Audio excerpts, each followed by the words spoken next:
नमस्कार दोस्तों, स्वागत है आप सभी का आपके अपने YouTube channel GK search engine पर। आज है 24 मई और 24 मई से रिलेटेड राजस्थान करंट अफेयर्स के जितने भी इंपॉर्टेंट क्वेश्चन हैं उन सभी को हम इस वीडियो में डिस्कस करने वाले हैं। तो पूरा वीडियो बहुत ध्यान से देखना और वीडियो के एंड में मैं आपसे एक क्वेश्चन पूछूंगा जिसका आंसर आपको कमेंट बॉक्स में देना है। कल के वीडियो में मैंने आपसे एक क्वेश्चन पूछा था जो था अखिल भारतीय तैराकी संघ के चुनाव 21 मई को चेन्नई में संपन्न हुए थे। इस चुनाव में तैराकी संघ का राष्ट्रीय उपाध्यक्ष किसे निर्वाचित किया गया था? तो राष्ट्रीय उपाध्यक्ष बने थे अनिल व्यास, यानी कि सी ऑप्शन इसका बिल्कुल सही था। जिन दोस्तों ने सी ऑप्शन कमेंट बॉक्स में सही जवाब दिया था उनको हार्दिक शुभकामनाएं। अखिल भारतीय तैराकी संघ के चुनाव 21 मई को चेन्नई में संपन्न हुए थे और इस चुनाव में शाहपुरा के अनिल व्यास को तैराकी संघ का राष्ट्रीय उपाध्यक्ष निर्वाचित घोषित किया गया है। जहां अनिल व्यास है वो दूसरी बार इस पद पर निर्वाचित हुए हैं।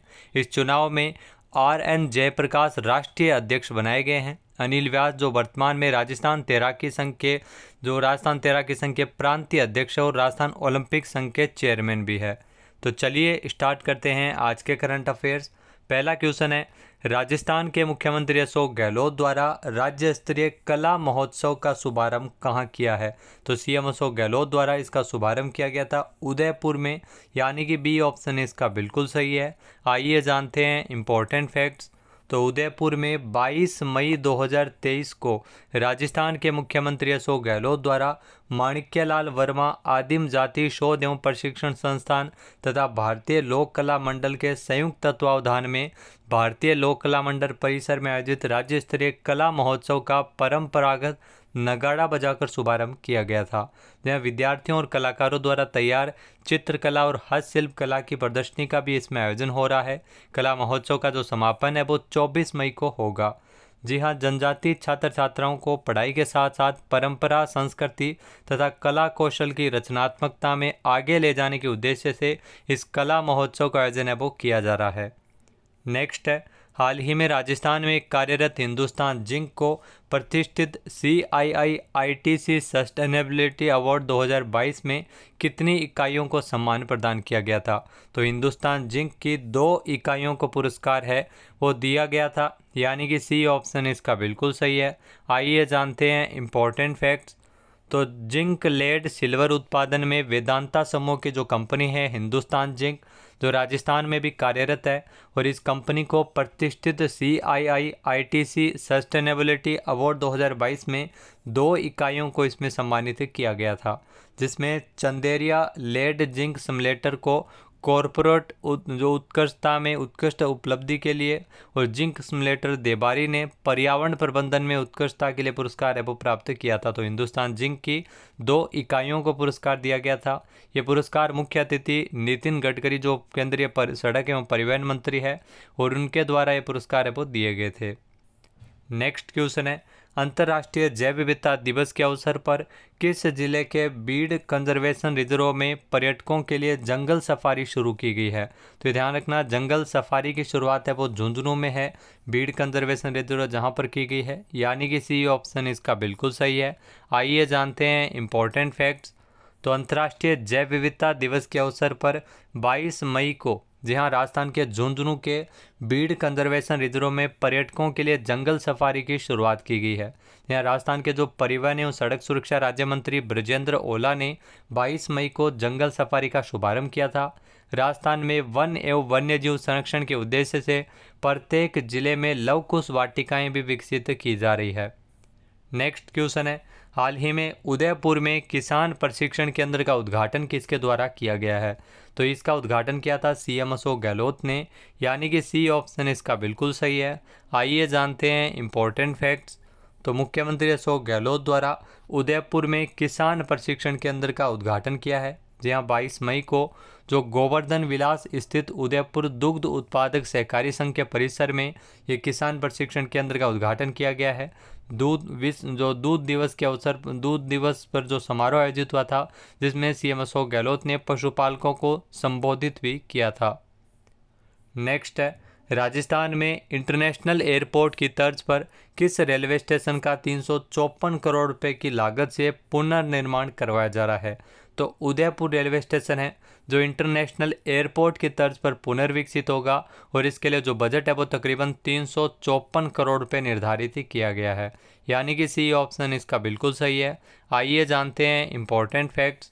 तो राजस्थान का उदयपुर रेलवे स्टेशन है जो इंटरनेशनल एयरपोर्ट की तर्ज पर बनाया जाएगा और इस प्रोजेक्ट में तकरीबन 354 करोड़ रुपये लागत आएगी। मंत्रालय के द्वारा स्टेशन के डिज़ाइन भी तैयार किए गए हैं। इसका जो टाइटल है वो smart outlook for the smart city of lake के लिए रखा गया है। इस रेलवे स्टेशन को डिज़ाइन, बिल्ड, फाइनेंस और ऑपरेट और ट्रांसफ़र मॉडल पर तैयार किया जाएगा। नेक्स्ट है, हाल ही में राजस्थान से किसे मारवाड़ रत्न सम्मान से नवाजा गया? तो ये ध्यान रखना महत्वपूर्ण क्वेश्चन है। मारवाड़ रत्न पुरस्कार है वो डूंगर सिंह को दिया गया था, यानी कि ए ऑप्शन इसका बिल्कुल सही है। यहाँ जोधपुर का भूंगरा कांड आपने ज़रूर सुना होगा, तो डूंगर सिंह है वो राजस्थान के जोधपुर से है, इनको मारवाड़ रत्न सम्मान से नवाजा गया है। आइए जानते हैं इम्पोर्टेंट फैक्ट्स। तो जोधपुर में भूंगरा गैस त्रासदी में जहां दूसरों की ज़िंदगी बचाते हुए जान गंवाने वाले सुरेंद्र सिंह के पिता डूंगर सिंह को मारवाड़ रत्न सम्मान से नवाजा है। जोधपुर में शेरगढ़ इलाके के भूंगरा गांव में 8 दिसंबर 2022 को एक शादी समारोह के दौरान रसोई गैस सिलेंडर फटने के कारण विस्फोट हुआ था और आग लग गई थी। इस भूंगरा गैस त्रासदी जो 8 दिसंबर को शादी के दौरान गैस धमाके में 55 लोग झुलस गए थे, जिसमें 35 लोगों की मृत्यु भी हो चुकी थी। नेक्स्ट है, राजस्थान साहित्य अकादमी का साल 2022-23 के लिए वार्षिक पुरस्कारों के तहत कथा एवं उपन्यास विधा में दिया जाने वाला रांगे राघव पुरस्कार किसे मिला है? तो ये पुरस्कार भरत चंद्र शर्मा को मिला है, यानी कि बी ऑप्शन यहाँ पर बिल्कुल सही है। आइए जानते हैं इम्पोर्टेंट फैक्ट्स। तो राजस्थान साहित्य अकादमी का साल 2022-23 का, ध्यान रखना, साल 2022-23 के वार्षिक पुरस्कारों के तहत कथा और उपन्यास विधा में दिया जाने वाला ये रांगे राघव पुरस्कार जो बांसवाड़ा निवासी भरत चंद्र शर्मा को उनके उपन्यास पीर पर्वत सिंह के लिए मिला है। राजस्थान साहित्य अकादमी के अध्यक्ष डॉक्टर दूलाराम सारण की अध्यक्षता में संचालिका सभा की बैठक के बाद साल 2022-23 के वार्षिक पुरस्कारों का ऐलान किया गया था। नेक्स्ट है, हाल ही में 1500 करोड़ रुपए की लागत से राजस्थान का दूसरा ग्लास प्लांट कहाँ लगाया जाएगा? तो ये ध्यान रखना, राजस्थान का जो दूसरा ग्लास प्लांट है वो सोनियाना में लगेगा, यानी कि सी ऑप्शन इसका बिल्कुल सही है। आइए जानते हैं इम्पोर्टेंट फैक्ट्स। तो भीलवाड़ा चित्तौड़गढ़ के बीच सोनियाना में ये प्रदेश का दूसरा गैस प्लांट लगाया जाएगा और इस प्लांट पर तकरीबन 1500 करोड़ रुपये लागत आएगी। यहाँ इस प्लांट से ऑटोमोबाइल इंडस्ट्री के लिए ग्लास, ट्रेन, हवाई जहाज एवं अन्य काम में आने वाले ग्लास बनाए जाएंगे। करीब 800 टन प्रतिदिन इसमें उत्पादन होगा और इसमें 500 लोगों को प्रत्यक्ष या 2000 से अधिक लोगों को अप्रत्यक्ष रूप से रोजगार मिलेगा। रिको के सोनियाना इंडस्ट्रीज एरिया में टेक्सटाइल और स्टोन इंडस्ट्रीज प्रोजेक्ट नहीं चलने के बाद सरकार के द्वारा यहाँ पर सिरेमिक एंड ग्लास इंडस्ट्रीज को मंजूरी प्रदान की है और ये प्लांट है वो 3,67,500 वर्ग मीटर में लगाया जाएगा। प्रदेश का पहला ग्लास उद्योग, ध्यान रखना, भिवाड़ी में है। नेक्स्ट है, हाल ही में विश्व एथलेटिक्स द्वारा जारी पुरुषों की भाला फेंक की रैंकिंग में भारत के जो ज्वेलिन है नीरज चोपड़ा वो कौन से स्थान पर है? तो आपको बता दें कि इनका स्थान है वो पहला है, जहां विश्व के नंबर 1 खिलाड़ी है, यानी कि ए ऑप्शन इसका बिल्कुल सही है।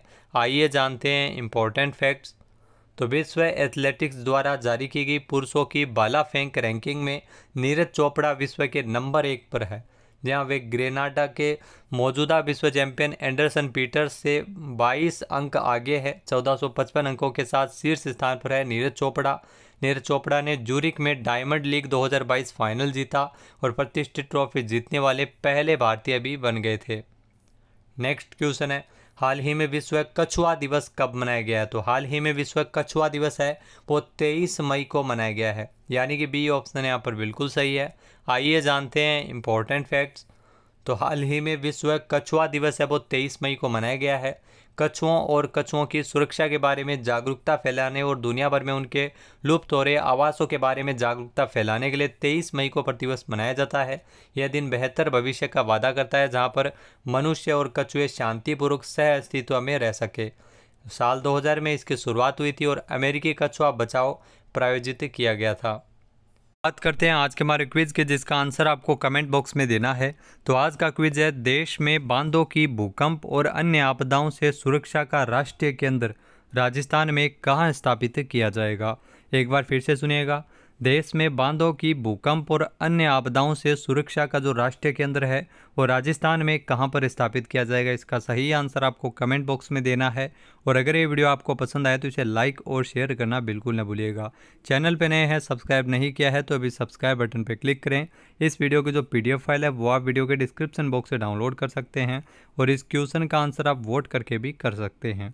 वीडियो देखने के लिए धन्यवाद। जय हिंद, जय भारत, जय राजस्थान।